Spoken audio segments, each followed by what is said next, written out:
चंद रोज कबल इसराइल ने एक इंतहाई अहम और तारीखी कदम उठाते हुए सोमाली लैंड को एक आज़ाद और खुद मुख्तार मुल्क के तौर पर तस्लीम कर लिया है। ये ऐलान 26 दिसंबर 2025 को किया गया, जिसमें इसराइली वज़ीर-ए-आज़म ने दोनों ममालिक के दरमियान बाज़ाबिता सिफारती ताल्लुकात कायम करने का इरादा जाहिर किया। इस फैसले के तहत जल्द ही दोनों ममालिक में सिफारत खाने कायम किए जाएंगे और ज़राअत, सेहत और टेक्नोलॉजी जैसे शोबों में ताउन के मुआहदे किए जाएंगे।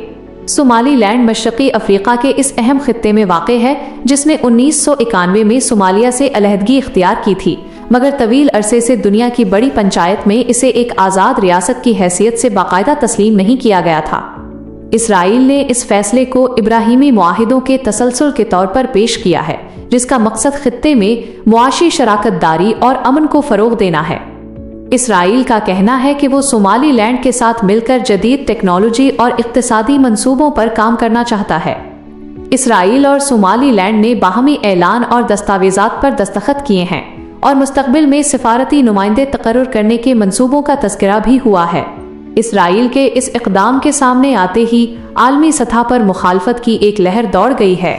दुनिया की 2 दर्जन के करीब अहम मुस्लिम रियासतों और अफ्रीकी ममालिक ने एक मुश्तरका बयान जारी करते हुए इस फैसले की सख्त मज़म्मत की है।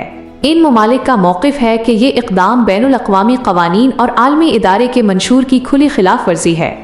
इन ममालिक का कहना है कि ये इक़दाम सोमालिया की सरहदी सालमियत को नुकसान पहुँचाने वाला है और वो इसे अफ्रीका में अदम इस्तेहकाम का बायस समझते हैं।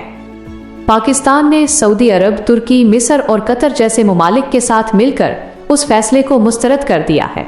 पाकिस्तान ने वाज़ेह किया है कि वो सोमालिया की इलाकाई सालमियत का हामी है और इस मामले को आलमी फोरम्स पर उठाएगा।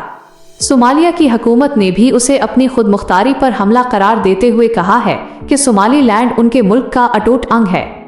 सोमालिया ने इस फैसले के खिलाफ कानूनी चाराजोई के लिए आलमी अदालतों और सलामती कौंसिल के दफातर से रुजू करने की तैयारी शुरू कर दी है। इस सूरत हाल की संगीनी को देखते हुए आलमी इदारे की सलामती कौंसिल ने हंगामी इजलास तलब किया है। इजलास में खदशा जाहिर किया गया कि इस फैसले से मशरक़ी अफ्रीका और बहीरा अहमर के खित्ते में अमन व अमान की सूरत हाल बिगड़ सकती है। इस्लामी ताउन तंजीम OIC और अफ्रीकी यूनियन ने भी उसे बैनुल अक़वामी असूलों के खिलाफ करार दिया है।